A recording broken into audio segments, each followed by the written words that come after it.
हम आज नया यूनिट शुरू करेंगे, न्यूक्लियर एंड रेडियो केमिस्ट्री, नाभिकीय एवं रेडियो रसायन। न्यूक्लियर केमिस्ट्री, नाभिकीय रसायन किसको कहते हैं? ये केमिस्ट्री की वो ब्रांच है जिसमें हम नाभिक के बारे में पढ़ते हैं। नाभिक, न्यूक्लियस, उसके बारे में हम क्या पढ़ेंगे? Composition of nucleus, forces of nucleus, stability of nucleus और न्यूक्लियस में होने वाली रिएक्शंस के बारे में पढ़ेंगे। It is a branch of chemistry that deals with the composition of the nucleus, forces in the nucleus, stability of the nucleus and the reactions in the nucleus। ठीक है। संगठन, नाभिक का संगठन क्या है, यानी नाभिक के अंदर कौन कौन से कण पाए जाते हैं। फोर्सेस इन न्यूक्लियस, इन कणों को आपस में कैसा फोर्स लगता है, कैसा नाभिकीय बल किस तरीके का होता है। फिर नाभिक का स्थायित्व हम पढ़ेंगे कि कौन से नाभिक स्थायी होते हैं, कौन से नाभिक अस्थायी होते हैं। अस्थायी नाभिक किस तरीके से अपने आप को स्टेबल न्यूक्लियस में कन्वर्ट करते हैं, तो वो सारी रिएक्शंस के बारे में हम इसमें पढ़ेंगे। सन 1896 में साइंटिस्ट बैक्यूरेल ने क्या स्टडी किया था कि यूरेनियम के सॉल्ट से कुछ रेडिएशन बाहर आती है और ये जो रेडिएशन होती हैं वो जो रेडिएशन है उसकी penetration power and ionising power किससे ज़्यादा होती है? एक्स-रेज से ज़्यादा होती है। इन रेज को उन्होंने कहा रेडियो एक्टिव रेज। ये 3 तरीके की होती है जो हम आज जानते हैं, अल्फा रेज, बीटा रेज और गामा रेज। दोज न्यूक्लियस जिसमें से ये रेडियो एक्टिव रेज निकलती है उसे हम रेडियो एक्टिव न्यूक्लियस कहते हैं, रेडियो एक्टिव नाभिक कहते हैं और इस प्रोसेस को रेडियो एक्टिवता या रेडियो एक्टिविटी कहते हैं। एक्चुअली ये जो रेज आने वाली प्रोसेस होती है या रेडियो एक्टिविटी जो होती है, it is the property of nucleus. ठीक है।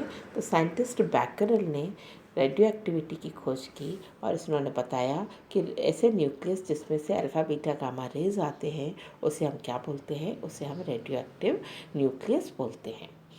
न्यूक्लियस जो होता है नाभिक के सेंटर में होता है। हमने इससे पहले एटॉमिक स्ट्रक्चर पढ़ा था, हमने उसमें इलेक्ट्रॉनिक स्ट्रक्चर के बारे में पढ़ा था। इलेक्ट्रॉन्स नाभिक के बाहर होते हैं और एटम के अंदर बहुत छोटा ही एक स्पेस होता है जो सेंटर में होता है, जिसे हम बोलते हैं न्यूक्लियस या नाभिक। तो सारा मास एटम का कहाँ होता है? नाभिक के अंदर प्रेजेंट होता है। नाभिक के अंदर कौन कौन से पार्टिकल होते हैं? प्रोटॉन और न्यूट्रॉन होते हैं। तो इन प्रोटॉन और न्यूट्रॉन को मिलाकर के हम क्या बोलते हैं? कंबाइंड वर्ड हम क्या बोलते हैं? न्यूक्लियन। तो टोटल न्यूक्लियस का मास इस न्यूक्लियन के मास के सम के बराबर होता है। तो नाभिक क्या है? नाभिक परमाणु के केंद्र में स्थित वो छोटा सा भाग है जहाँ पर उसका सारा द्रव्यमान केंद्रित होता है और इसका जो द्रव्यमान होता है वो इसमें उपस्थित कण, प्रोटॉन और न्यूट्रॉन के कुल भार के बराबर होता है।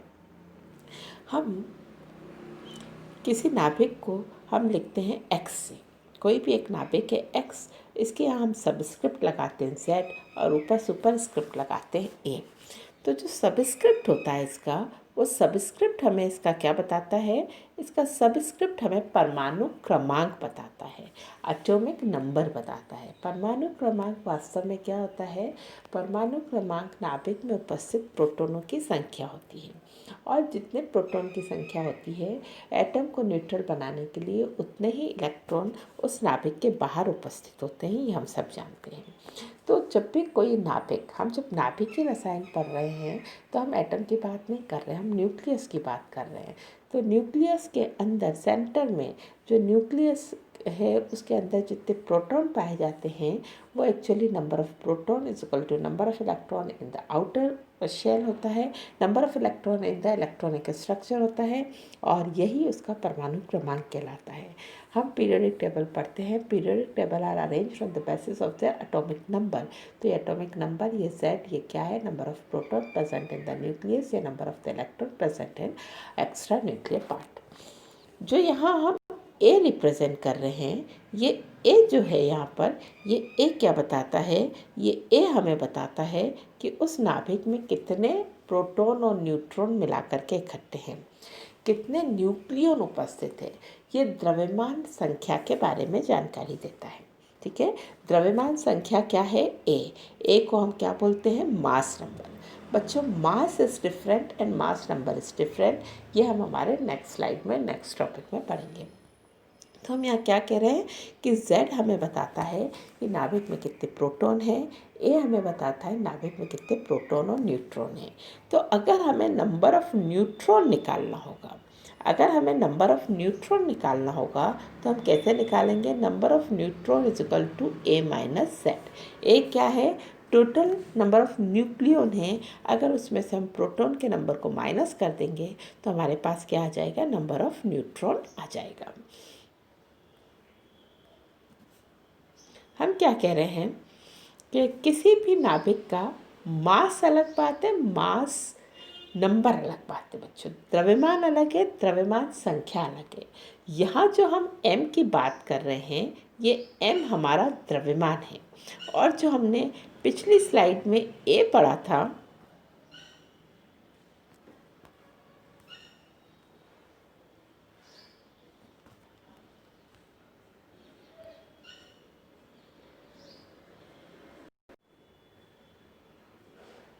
होती है ये जो A है हमारे पास, ये A हमारा मास नंबर है, द्रव्यमान संख्या है, ये कंप्लीट नंबर है, ये number of nucleon presence in the nucleus है। तो ये नंबर है 1 2 3 4 होगा, ये पॉइंट्स में नहीं हो सकता, ये द्रव्यमान संख्या है। नेक्स्ट हम पढ़ रहे हैं द्रव्यमान। m क्या है? m mass of the nucleus है, वो मास नंबर था, ये मास है। मास क्या है? Mass is actually the sum of the mass of all the nucleons present in the nucleus, यानी sum of the mass of total proton plus sum of the mass of total neutron. तो mass का value points में हो सकता है, क्योंकि proton और neutron का मास जो है वो पॉइंट्स में होता है, डेसिमल में हो सकता है, इसकी वैल्यू 2 पॉइंट समथिंग हो सकती है, लेकिन mass number must be the complete number. Actually mass का नियरेस्ट नेबर मास नंबर कहलाता है।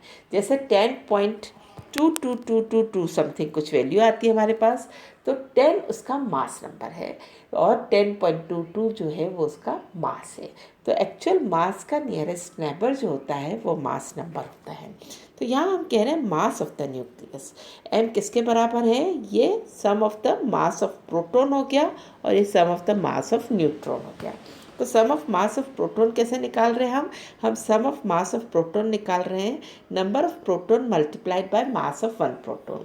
तो ये नंबर ऑफ प्रोटॉन किससे आएगा? Z से आएगा, और मास ऑफ वन प्रोटॉन हमें दे रखा होता है तो हम मास उसका लगा देते हैं। नंबर ऑफ न्यूट्रॉन जो यहाँ पे हैं वो किससे आएगा? अभी हमने देखा था A माइनस Z कर देंगे तो नंबर ऑफ न्यूट्रॉन आ जाएगा, और इससे हमारे पास क्या आ जाएगा? इससे हमारे पास नंबर ऑफ न्यूट्रॉन को एक मास ऑफ न्यूट्रॉन से मल्टीप्लाई करेंगे तो टोटल मास आ जाएगा हमारे पास। हम क्या कह रहे हैं? हम कह रहे हैं Z क्या बताता है? नंबर ऑफ प्रोटॉन बताता है, और A माइनस Z क्या बताता है हमारे पास? नंबर ऑफ न्यूट्रॉन बताता है। दूसरा हमने क्या देखा? एक A है जिसे हम मास नंबर कह रहे हैं, ये कंप्लीट इंटीजर वैल्यू है 1 2 3 4, और दूसरा हमारे पास M है, ये मास है, ये एक्चुअल मास है, ये पॉइंट्स में हो सकता है लेकिन A पॉइंट्स में नहीं हो सकता है। नेक्स्ट हम क्या कर रहे हैं? नाभिक के अंदर पाए जाने वाले फंडामेंटल पार्टिकल कौन कौन से हैं? प्रोटॉन और न्यूट्रॉन, जो हमेशा उसमें रहते हैं, और न्यूक्लियर रिएक्शन में कुछ पार्टिकल बनते हैं जिसे हम बोलते हैं न्यूट्रिनो, एंटी न्यूट्रिनो, फोटोन या मिसोन। न्यूट्रॉन और एंटी न्यूट्रिनो का कोई मास नहीं होता है, ये एनर्जी और मोमेंटम को बैलेंस करने के लिए बाहर निकलते हैं। फोटोन एनर्जी रेडिएशन है, ये जब कोई भी न्यूक्लियस उत्तेजित अवस्था से निम्न अवस्था में ग्राउंड स्टेट में जाता है तो अपने में से रेडिएशन बाहर निकालता है, फोटोन बाहर निकालता है।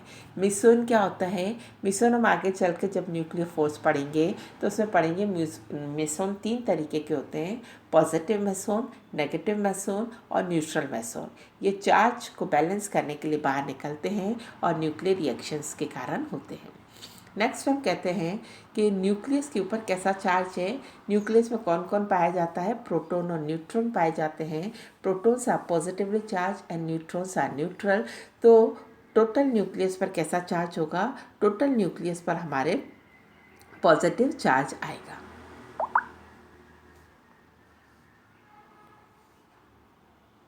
Thank you.